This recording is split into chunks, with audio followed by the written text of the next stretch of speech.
Hey guys, welcome to Wrestling Days and welcome to today's unseen video. This is where we round up the talking points from social media, and this was one of the biggest talking points. Mark, who I believe is on TikTok, sings the superstar entrances in a, shall we say, traditional way, right? Like properly sings them, right? Rather than doing it in the style that we would expect, he kind of does it in a more traditional singing style, and it's really grabbed attention as a result. Actually, Samantha even saw his TikToks and did a little duet with one of them, so he is someone that is very well known to the WWE universe. He was in the crowd tonight, and here, look, Julian said, Mark in the building, we love to see it. I got tagged so much about Mark being there, so people really excited to see him at the show. One thing I wasn't excited about was this. This is the moment that wrestling died, because look at this, Gunther came down. There is a kid, I'm guessing it's a kid, in a Cody costume. Gunther sticks his hand out, totally expecting one of them, one of them, one of them, one of them. That's what he did. He shook his hand. He actually shook his hand. Gunther has forgotten how to be a heel. I have no idea what went on here. Gunther just sort of lost his mind for a moment. Unbelievable. I feel like Gunther acknowledged this kid more than Cody did. Like, Cody came down and was like, whoa, and then just went to the ring. Gunther actually stopped and shook his hands. Honestly, the moment that wrestling died, this is not how to be a heel, right? Here's USA Network. So, according to the guest ref, the winner of Game 7, LA Knight winner, question mark. So, that's good from USA Network. So, Samantha, shout out to you. Here's how you are a heel. Yeah, hopefully Gunther catches this and learns some lessons, remembers how to be a heel, because here's Grayson giving some great examples. Hey, man, here we go. You want a photo? Yeah. No, you idiot. I'm taking a photo of you, you flop. Oh, there's no way. You got no. I'm putting my head down. You ain't getting nothing, lad. Look at these flops. Hey, it's Friday. Don't you guys have jobs? Like, that's somewhere to be. Come on. Nope. Nope. Nope. No photo for you, idiot. Oh, man. This place sucks. Hey, shut up, idiot. No one's watching your vlog. Man, these people are pushy, too. Hey, man. Gotta tell you, man, that's how you do it. Right, Night Legacy. So, Little Fuego, thank you. Night Legacy said the perfect ending to SmackDown. They won the battle. They'll win the war. I didn't expect it. I just put my reaction video up to it on TikTok and Instagram and wherever. I didn't expect it. I really thought what was going to happen is that Jimmy would come down, get on the edge of the ring, step in as Jay would back up and get out. That's what I was expecting. And then Jay gets in the crowd as the crowd are desperate for these two to embrace, you know. The crowd are desperate for these two to come back together. So for them to just pull the trigger this week, wow. Wow. So yeah, big moment. Which followed this moment, which is Motor City Machine Guns in just their second week winning the tag titles. Weird, to be honest, and weird that it got overshadowed just moments later. So yeah, there we go. Then we've got Roman in the entranceway. Boulder said, now we heal.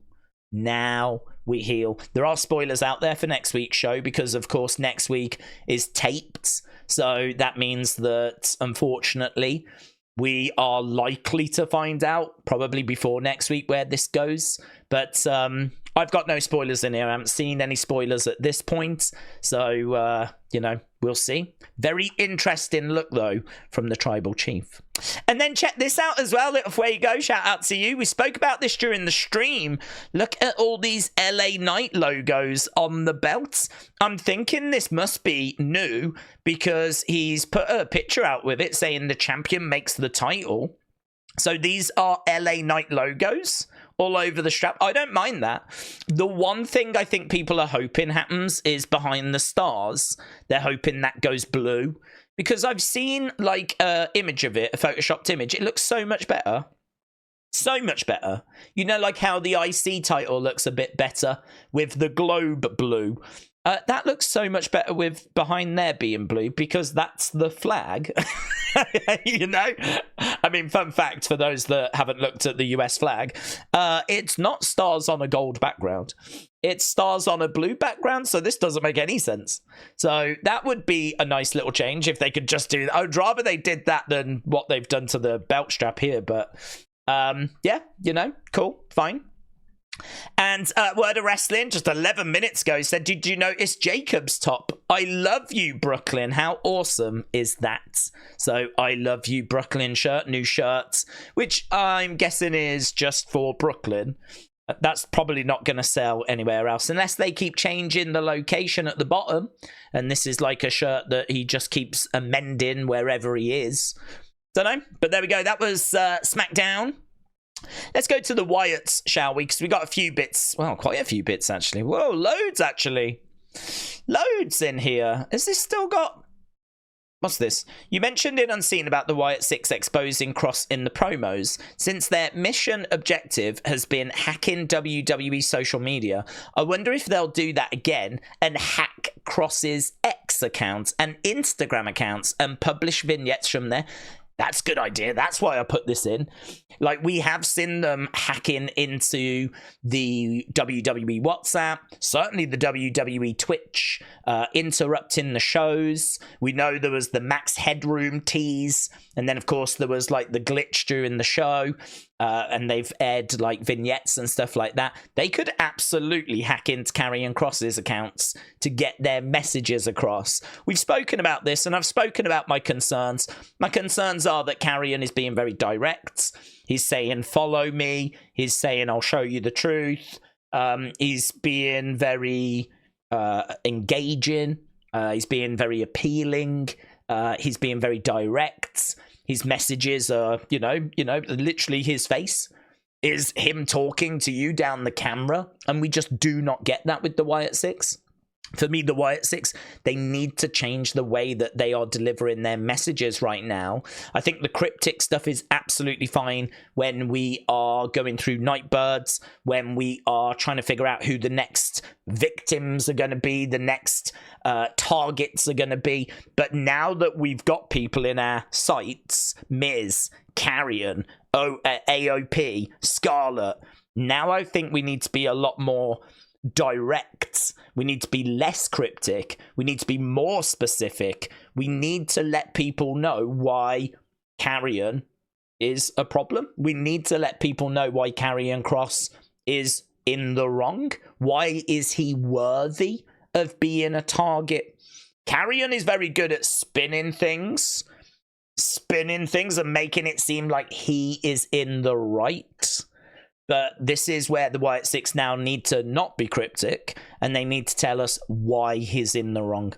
I think The Miz is going to be easy, because there's plenty of things that The Miz has done that we can point to. Karrion, a little bit harder, to be honest. You know, he hasn't been used on TV as much as he should have. He's someone that I feel sympathy for, actually, because I wish we had treated him better and done more with him.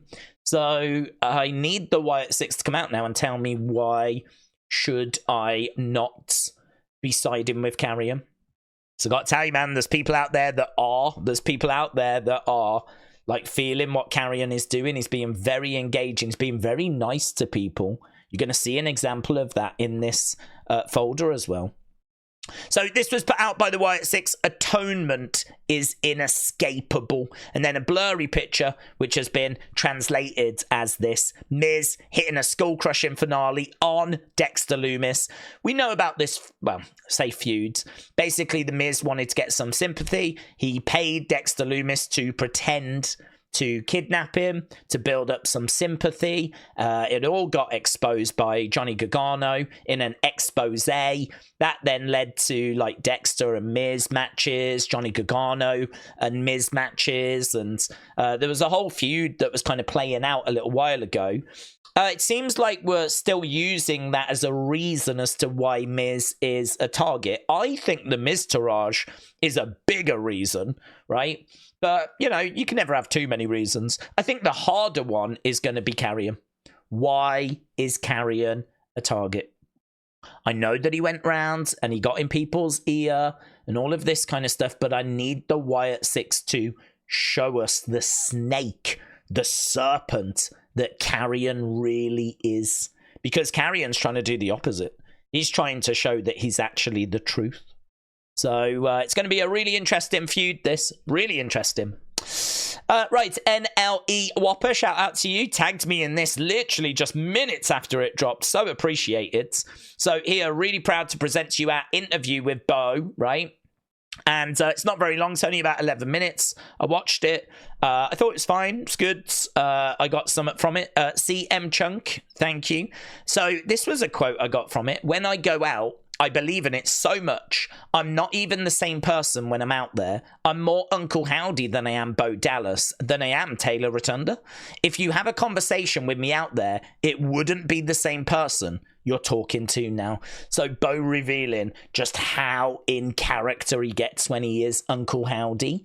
And I kind of felt and thought that that's what he did. Like he allowed the character to really, you know, take him over. And which is good because, you know, every movement, every mannerism, every words, every look, it should be for a reason when it comes to Uncle Howdy. Like, it requires that level of commitment. So it's very interesting to hear that that's kind of where Bo goes.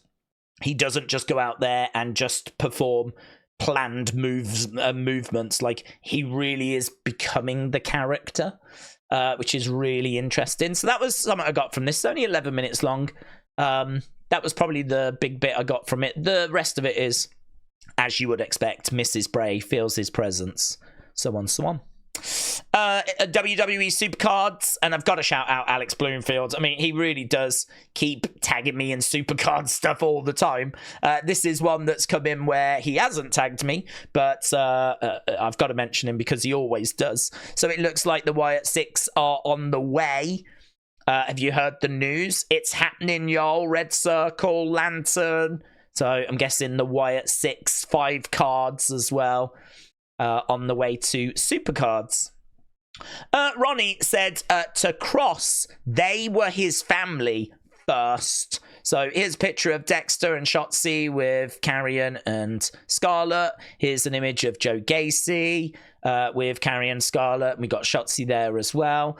Karrion said, you seem to know the truth. I think the booking of this is going to be really interesting. Really interesting.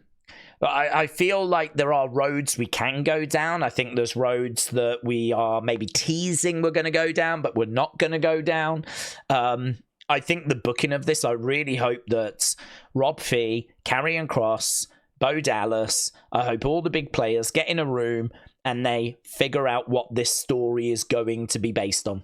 And they figure out what it is that they are going to do, how they're going to make sure that Wyatt Six are, you know, equal to Karrion, because my concern is Wyatt Six will do somewhat cryptic and then Karrion will just blitz social media and he will just get people to kind of see his side, you know, and then the Wyatt Six might find themselves struggling a little bit with their messages not landing, you know. If you come out with a QR code, there's only a certain percentage of people that actually scan those QR codes. If you come out with a direct promo, a lot of people are going to hear that and are going to watch that. But if you come out with the QR codes, I don't think that reaches as many people. It reaches the die-hard Wyatt fans, but I don't know about the casuals.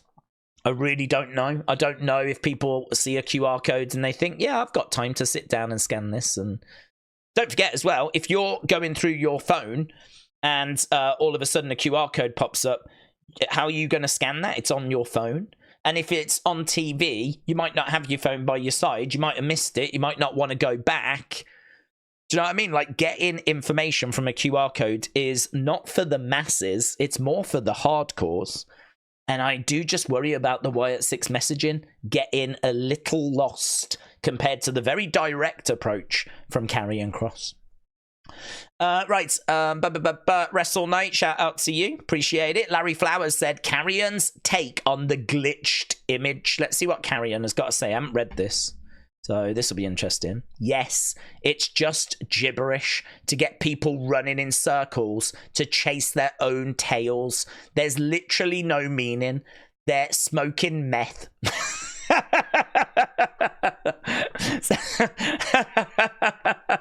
So that's his response to this. Have you got any ideas in regards to this? Yeah, they're smoking meth. This is what I'm saying. Wyatt Six come out with this. He comes out with that. And it's a lot easier for people to read that and maybe even feel more connected to this than it is to put the work in to work that out. So, oh my God, this is so interesting. It's one of the most interesting feuds, and it hasn't even started yet. It's so interesting. It's Bryn again, right? It's Bryn again said, here's a thread that might explain why Carrion is trying to get us to side with him, okay? It seems Carrion has been doing the same as Howdy has been attempting, but has maybe been more successful. I read this. I don't agree that he's trying to do the same as what Howdy's trying to do. I think Howdy is trying to get people that were discarded, overlooked, and try to give them a platform, right, where their value can be realized. I don't believe that's what Carrion is trying to do. So I don't think they're trying to do the same thing, but it's a very interesting thread all the same. We're going to have a look at it, and it's pretty again well done because Carrion responded because he's all over social media. Excellent thread, says Carrion. So let's whoosh this over. So here, look, Cross returned to attack Drew. He stated, how do we truly know who we are without having something taken from us? Cross wanted to take McIntyre's temperament, in which he succeeded, right? Cross then targeted Rey Mysterio and stated that Rey wasn't man enough and that he wanted to take Rey's patience, in which Cross later succeeded. Cross then moved on to Shinsuke and stated he would make sure he lost his honor. Shinsuke lost all his honor when he decided to turn on Seth for his own goods. Lastly, Cross would begin to target AJ Styles and stated that AJ was too blind to see what was around him and that he was going to open his eyes to the truth. Soon after, AJ would return from a hiatus and realize that Knight had took his place, leading to a heel turn. Could Carrion's method soon worm its way into the head of Xavier or Kofi? Because Carrion's track record seems to suggest that it will. I think Cross's work has gone under the radar because of his powerful methods, and that the fight between himself and Howdy is going to be deeper than we think. Carrion says, excellent thread. So it's true. I've seen this theory before that Carrion has changed people. I don't think the booking has supported it. I think that there are examples, but I don't think everything is an example. It's one of those where had creative have supported it, I think we could have had something really good. But unfortunately, I just don't think they did. I don't think this was ever really a plan. I think it was coincidental. So I don't know that he's going to change the Wyatt Six. I don't know that we're going to see him coming in trying to take some, but you've pointed it out to him. He's read it. He says excellent threads. Could he now go into that meeting and propose, how about I say I'm going to take this from you and I do take it from, like, could they actually use it now in the story? Were they going to use it in the story anyway? I don't know. As I said, I know we spend a long time on this. I'm genuinely interested in the booking. I've got genuine concerns. I hope I've expressed them well. I hope I've explained everything well. I just think it's really intriguing. I think there's so many different directions we can go here. So much we can do. So many reasons why we could do what we are going to do. I'm just going to sit back and see how it goes, to be honest. I think they've got a lot to play with, and I can't wait to see what the results are. I know that's a bit of a lame conclusion, but that is also the truth. There's lots that they can do. Let's see what they end up doing. Yeah, I just hope both come out in a better place than they went in. We want Wyatt Six to come out cooler and, you know, more engaging, and we want them to be bigger than they are going into it. And we want the same for Carrion and Final Testament as well. That should be the ultimate goal. That should be the ultimate goal. Okay, so that was the Wyatt's folder. Let's go to WWE, shall we? So it's Bryn again, said Randy and Kevin with each other. I thought they hated each other. So someone has now done a video here of before the show. Really frustrating, you know, that we had the image before. Now we've got this video. I've already had people saying, why have you retweeted it? Blah, blah, blah, blah, blah. Listen, this is out there. This is all over the internet. This is on Twitter, on social media. Tweeted by, you know, a fairly decent sized account, 6,000 followers, right? So it's out there. I mean, it's at this point, it's already gone too far. So another one of those where it's just such a shame that this gets that this happens, this gets done. And I don't know why as well, to be honest, because these kind of rehearsals happen all the time before a show. So why are we filming it? Why is someone filming it? Why is someone taking pictures? Why is this leaking? Disappointing. Right, PW Chronicle. Upon Randy Orton's return at Survivor Series, Def Rebel had produced a remix of Voices. Orton rejected them all. So, Wrestle Night, shout out to you. Shaquem.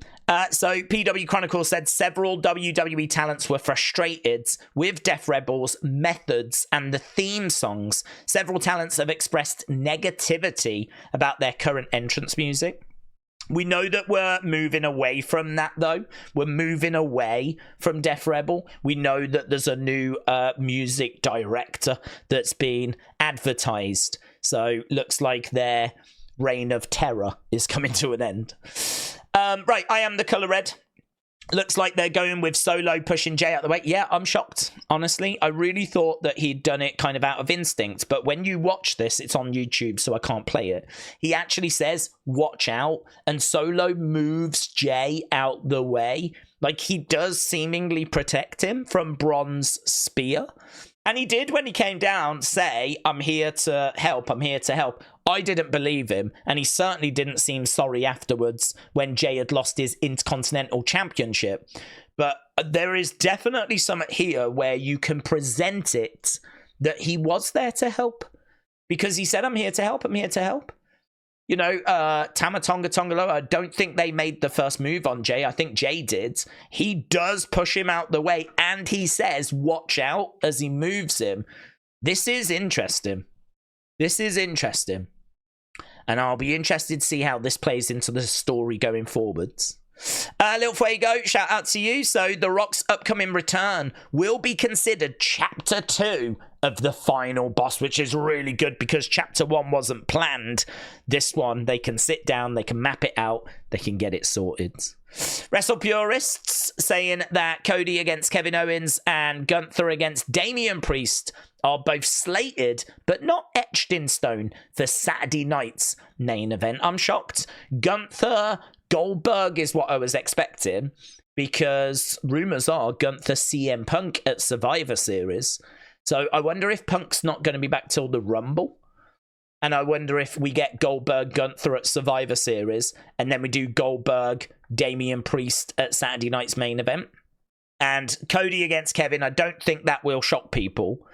I don't think that'll shock people. But there was maybe a chance we could have done Cody Kevin at Survivor Series. So listen, this is the latest. This is where we are. We know this isn't a premium live event, but it's basically a premium live event because we don't have one in December. It's on a Saturday. I'm super excited for it. Let's go. Yeah, I'm really down for it. PQM, shout out to you. So this is footage that was put out by WWE. This is them filming for the Netflix like transition to Netflix. I don't like the look of this. I hate this kind of upside down. So there, look, we've got that, and then we go over the top and like, I don't like. It makes me feel a bit sick going like upside down. So I don't know. We'll have to see what the final thing looks like. But there we go. That's them filming for the Netflix thing. So that was SmackDown. That was Wyatt's. That was WWE. Let's go fun, shall we? Yeah, that's got to be cocaine. How is this allowed? How is this allowed? We've got gain. We've had blue cane. Now we've got cocaine. Like, I don't know, man. I don't know if this is going to be allowed. But listen, if gain is getting away with it, then maybe cocaine will get away with it. I don't know. Bonkers. Bonkers. Larry says, oh, there we go. Larry tagging me in this from Wendy Chu. Wendy Chu was asked, where is Tatum Paxley? Because she kidnapped her on NXT. She said, don't worry, I left her with a Lunchley. That is, again, Gunther, if you watch him, you don't shake hands of kids dressed as your opponent, right? When you're a heel, what you do is you give them a Lunchley. That's what heels do. Yeah, that's what Wendy Chu has done. Imoel, thank you, my friend. Look, some safety advice from CM Punk. Safety first. Elbow pads, helmet. Yeah, there he is on a unicycle. What the flip? There he is with some heelys. Yes, let's go. Let's go. Kick scoot. He's got it all. He knows all the tricks. So, CM Punk safety advice. And Miss Clown, shout out to you. Look at this. I've never seen this picture before. WrestleMania 8. They decorated a bus. I think that's Hogan there reaching out and grabbing the Hoosier Dome. And that's Bobby the Brain. So, I've never seen this before. Amazing. Amazing. Live April 5th. Love that. I think that was, what, 1992? So, love that. Let's go other, shall we? WrestleMania leaves fans shocked at disgraceful ticket prices. We were talking about this on the live stream. Dynamic pricing. Spartan, shout out to you. Natalia said she was legally blind in her left eye and she had surgery over the summer to fix it. So, wow. Hopefully everything's okay now. I mean, that's awful injury, isn't it? Awful. So... it's Bryn again. Shout out to you. Edward said this would break numbers. So Mams Taylor is working on setting up a Bobby Lashley, Dave Batista Misfits boxing fight. Well, I think it would be boxing if it's in Misfits. So I don't know how far along that is. I don't know if that's something he wants to make. I don't know how realistic it is. But yeah, Bobby going into Misfits is not a shock. Dave Batista going in would be a shock. I don't know. I don't know if we ever get this. I don't know how far advanced it is, but it's doing the rounds. We had this as well. Sports Illustrated ranking their top 20. We did talk about it on the stream. I don't have any major issues with it. I did question about Ric Flair. It was mentioned in the chat about Brock Lesnar. Eddie Guerrero got a shout as well. But, you know, look, Stone Cold, Hogan, Rock, Cena. That feels pretty good as a top 4 with Roman. You know, you could switch him out for Cena, maybe. Switch him out for The Rock, maybe. A lot of people in 2024 would switch him for Hogan, of course. Undertaker, he's got to be up there, hasn't he? I love that Bruno's there. I do feel that Andre's a bit low. And I do question Edge over Randy Orton. Becky at 20, you know. Does she deserve to be there over Brock? Does she deserve to be there over Ric Flair? I mean, Ric Flair, we have to say, this is based just on WWE, right? Ric Flair, a lot of his achievements were in NWA, WCW, so yeah, I can kind of get Ric Flair maybe not being up here, but I don't know, should he be off the list completely? It's Ric Flair. Eddie Guerrero, I feel like he should definitely be in there. So these lists are so hard. My top 20 would be different to your top 20, would be different to this top 20, so I think as long as the big hitters that you would expect to be there are there, you know, it's not bad. It's okay. I think we would all change it in some way, but it's okay. So, yeah, I don't hate it. So, that was that. And what's this? Yeah, a video on YouTube. So, this is from Law and Crime, and it's all about the Ring Boy sexual abuse lawsuit. It's 22 minutes long. I've not watched it yet, but definitely well worth checking out, and I will watch that later. Shakeem tagging me in this. So JBL said first time in a couple of decades that he is pain-free and able to work out. He got stem cells from Integrated Pain Management in New Jersey, and now he's just had his first workout. Hard to believe I'm doing things I couldn't do for years. Comeback? Yes. Biggest since the resurrection, so I don't think we see him back in WWE competing, but he is feeling great thanks to this, which is kind of the trend at the moment, this stem cell stuff. I'm hearing a lot about it, and he swears by it. Look, I mean, he's saying he's doing things he's not been able to do for years. So that's that. Let's go to thanks. I've got loads of people to thank because of obviously the Wyatt Six. So Benjamin, shout out to you. Appreciate it. Here, look, Scott, shout out to you. I was going to put that in the Wyatt Six folder actually, but it's made it all the same. So look at that. Some more cosplay, which looks really good. Absolutely nailed it. Nailed it. Jimmy Johnson, thank you, my friend. Raymond, thank you. Michael, thank you, my friend. ATM, Wendy Lucho, Monster Mayhem, J Omega, Stonewall 24, Arch, Arrows 1, King Joker, Austin Cooper, Lennon, Janie Jr., FGC Dads, Howdy LFC, JDS Aviation Adventures, Kelly the Wise Lady, James, Jim Taylor, Larry Flowers, Chris Allen, Ken, who showed just how kind everyone was, Ira, Michael, Billy as well. Billy still driving the hashtag push Zelina trend. It's at day 100 now. So a big thank you to everyone that's tagged me in bits and bobs throughout the day. Hope you enjoyed SmackDown. We are back later tomorrow for UFC. We're back on Sunday for Halloween Havoc. And I will hopefully see you again next time. Bye for now.